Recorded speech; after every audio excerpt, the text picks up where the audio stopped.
Hello. This video is a continuation of my first video, Chuck and the Mexicans Won.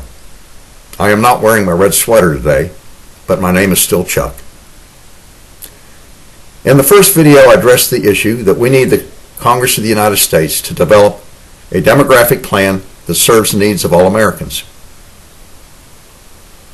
This is because we do not have enough workers to support the number of retirees. We need to shore up our Social Security program.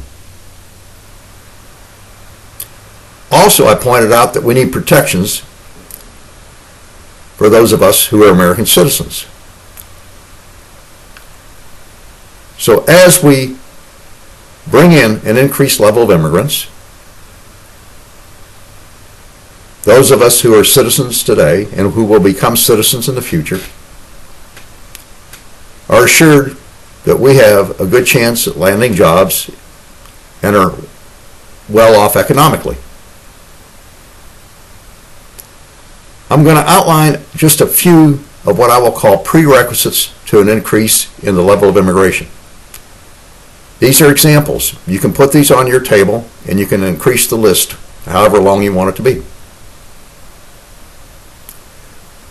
First, we need a Hire Americans First program.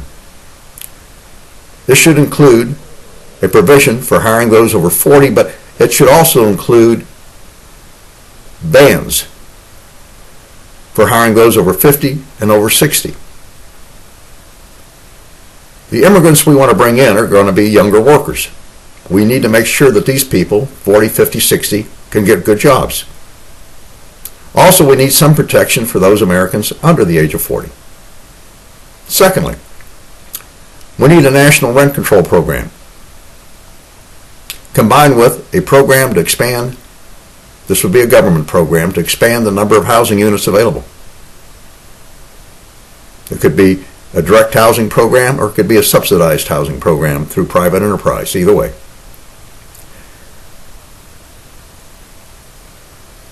We need controls in the expansion program.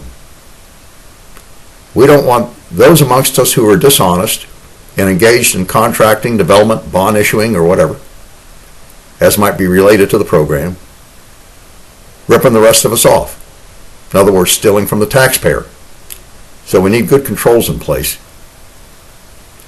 Also, we need protections for current landlords and future landlords who might not operate under the umbrella of the program. For instance, Jack and Jill bought a duplex. They live in one half, they rent out the other half. Susan, Mary, and Bob formed a corporation and built 400 apartments. These people need protection. Third, we'll need some type of surtax. This would be both on the income tax side of the equation and on the Social Security side of the equation. The immigrants we bring in will not have paid in to income tax or to Social Security. We started doing that with our first part-time job, which we could have had at the age of 12, 16, 20, whenever. They haven't done that. So I can see where a surtax, which may be applied to the first 20 years that they were residents, would be necessary. As to those we provide a path to citizenship to, I understand they have been contributing to both income tax and Social Security. I don't know to what degree that's true. But there would be need for a surtax for them as well.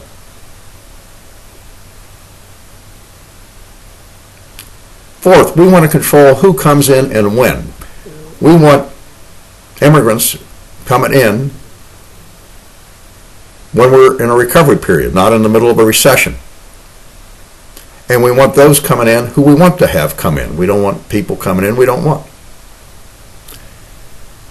We can accomplish this, I believe, through an expansion of our E-Verify system. What is our E-Verify system?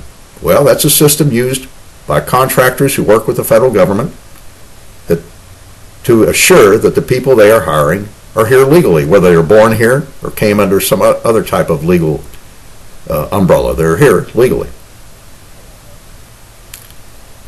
I think that expansion of the E-Verify system would provide a much better wall, an electronic wall, a much better wall than any brick and mortar wall. Think about this. An illegal immigrant comes in, walks into Joe's barber shop, says, I want a job. Joe looks up the immigrant and says, I'm sorry, but you're not legal. I can't hire you. So the immigrant goes home, tells his friends, and the illegal immigrants quit coming. Of course, we have to hold the employer responsible. We need to prosecute those employers who consciously hire illegal immigrants. There you go. Electronic wall. Problem solved. How long does Congress have to put together a good demographic plan? Well, it's been nearly 8 years since our last recession. That's a long time for the U.S. to go without a recession. Additionally, Congress has done little to nothing to fix the corruption in the financial sector of our economy.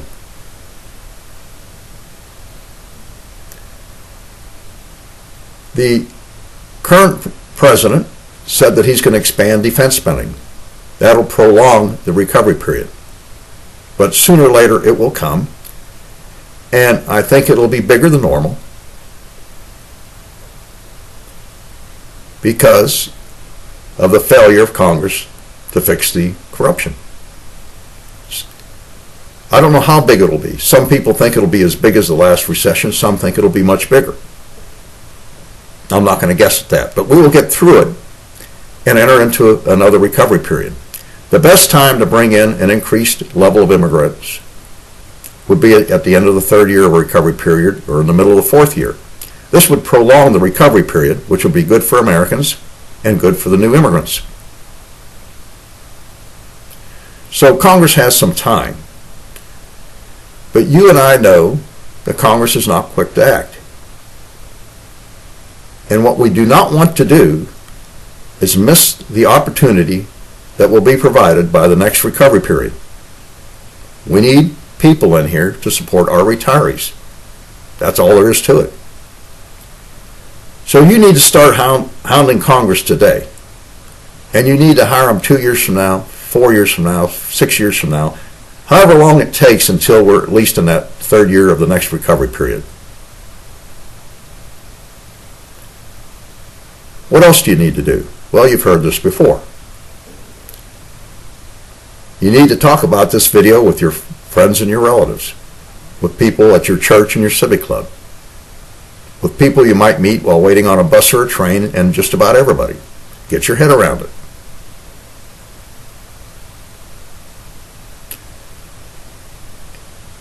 And then you just must do it. You must get after your Congress people. Don't let up.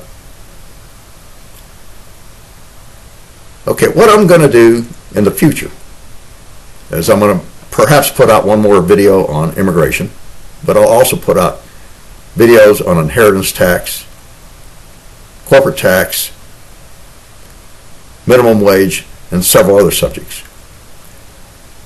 So from time to time you'll want to check and see what I've posted up there on YouTube.